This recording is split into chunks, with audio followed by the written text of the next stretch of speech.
Have you ever had just a really crazy dream and then you woke up and you're like, where did that come from? What was that all about? I assume we all have. And now, but why? Why? Well, let me see if I can help. First, even though we dream for about on average about 2 hours each night, scientists they don't know exactly why we dream. Although there are a lot of theories out there. So let's talk about a few. But first, we'll start by talking just a little bit about the brain. I'm not going to go too much in depth, but just some of the basics. So so while you're sleeping, then your brain is the neurons are firing. Your brain is always going. It's kind of like the expression that if it's kind of like the expression or it's kind of like the fact that sharks have to keep on swimming even when they're asleep or else they'll drown. Now, maybe I should fact check that, but I've heard it and I believe it's true. And I'm going to use that as an example for the brain. The brain is kind of the same way, is that when you're sleeping, the brain isn't allowed to shut off totally because or else you die.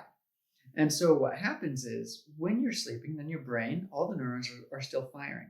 However, it does, in a sense, put a hold on basically the spinal cord. It says, okay, spinal cord, muscle movements, all that stuff, I need you to pause for a moment so that when we're dreaming, you don't start jumping around and maybe sword fighting or who knows, running or pretending you're falling off a cliff, anything like that. Your brain says, okay, body, just your turn to just kind of chill, just rest. But your brain is still going. And what are some reasons for that? Well, let's get into it. Okay, let's start by talking about your brain throughout the day. Your brain is constantly receiving information. Everything that's going on, your brain is trying to just absorb as much as it can. It's like a sponge just trying to take in everything.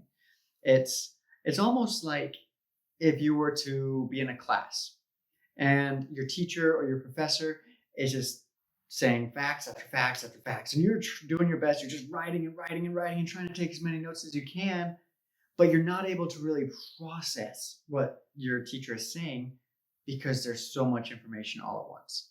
That's kind of what your brain is doing. It's that throughout the day, it's taking in everything, but it's not fully able to process. At least that's one of the theories.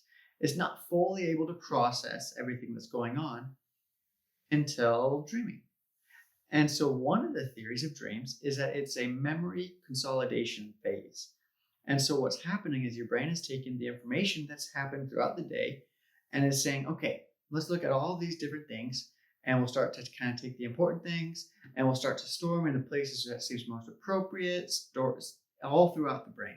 So your hippocampus, which is majorly responsible for memory consolidation, your hippocampus is taking all these things and saying, okay, we're going to put these things, organize them, boom. And that's why you get sometimes really weird dreams, is because your brain has taken just a random collage of everything that's been going on throughout the day, throughout the week, throughout the month, throughout your entire life, and trying to process it all so that you can kind of store it in places. So that's one of the theories. Dreams are for memory consolidation. Another theory is that dreams are for emotional regulation. And so anyone who's ever had a dream and then you wake up and you're feeling really anxious or you're feeling really worried or you're feeling stressed or scared or sad, well, it's because in your dreams, your emotions are real.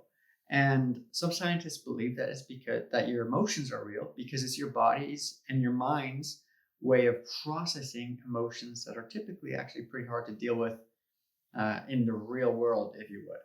And so during your dreams, then your brain is running you through all these different scenarios and saying, this is how we can respond in this situation. This is what happened back then, and we're going to process it. We're going to take some time and process it. So Dr. Matthew Walker, he sometimes refers to dreams as sleep therapy because it's, in a sense, it's your brain's time to kind of go sit on the couch and just kind of unload and just talk to it, I guess, itself. But it's a time for it to process some of the harder emotions that maybe you've gone through, whether it be stress or anxiety, or whether it be depression or anger, or even just, shyness. Or sometimes joy, It takes all kinds of different emotions and it's a chance for it to just process it. Yet another one is wish fulfillment. Now, this is one of Freud's theories, and it hasn't really stood up too well over the ages.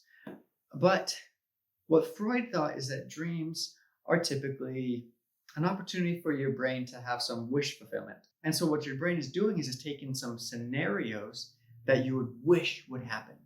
And so whether that be that you have some pent up sexual emotions or some pent up aggression, or you have some, I guess, even depression, or you just have some overall things that you think would be cool to do, like flying, but you can't do it in real life.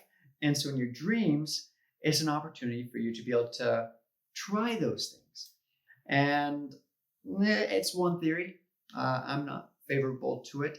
I am a fan of some of Freud's thoughts, but I think that one was not too great. There's also the theory that dreams are a cognitive exploration, which means that basically dreams run you through these scenarios in a sense to prepare you and protect you. When you go through something in life, then maybe you've already dreamt about it, and so it's an opportunity for your body and your brain to be like, okay, we've been through this before. We can do this. Whether it's running from a lion, which I don't know, doesn't seem like would ever happen, but if that ever happened, it would be nice to be prepared. And so your brain runs you through all these different scenarios throughout your sleep, so that if something ever happens, then you have a better chance of surviving when that time comes, if it ever comes, which hopefully in most of our dreams, or at least maybe most of my dreams, that real thing doesn't happen, because it often very rarely seems to make any real sense. But that's what I'm talking about, is that dreams have all kinds of different reasons for them. And another one to think about is there's a theory that it's a divine communication from whatever deity you believe in. I know it's a very common belief, and sometimes I even believe that one too. I believe that there are some cases where dreams are an opportunity for, in my case, for God to talk to me. I don't believe every dream is, but I do believe that there are some cases where it could be. Dreams. Which theory is right? Well, I don't know. Does one have to be right and the rest wrong? I don't think so. I think that dreams really can be a mix of all of them. And I believe that is what a lot of scientists agree as well, is that there's a lot of really great theories out there. And why do we have to force dreams into one little box and say, this is why we dream?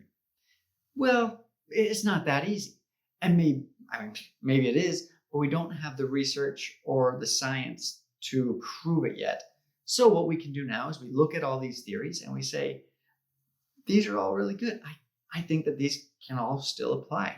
And it's an opportunity for you to look at your life and say, that dream I had the other day, did it mean something? Was there some purpose for it? Or was it just kind of my brain's opportunity to kind of take a break and we'll just say, watch a TV show, kind of veg out, as they say. You never know. But I hope that this has helped you understand a little bit more of why we dream. There's so many theories out there, so many cool ones, so many funky ones, and there are more out there. So do a quick Google search and find some more. Let me know what you think down in the comments.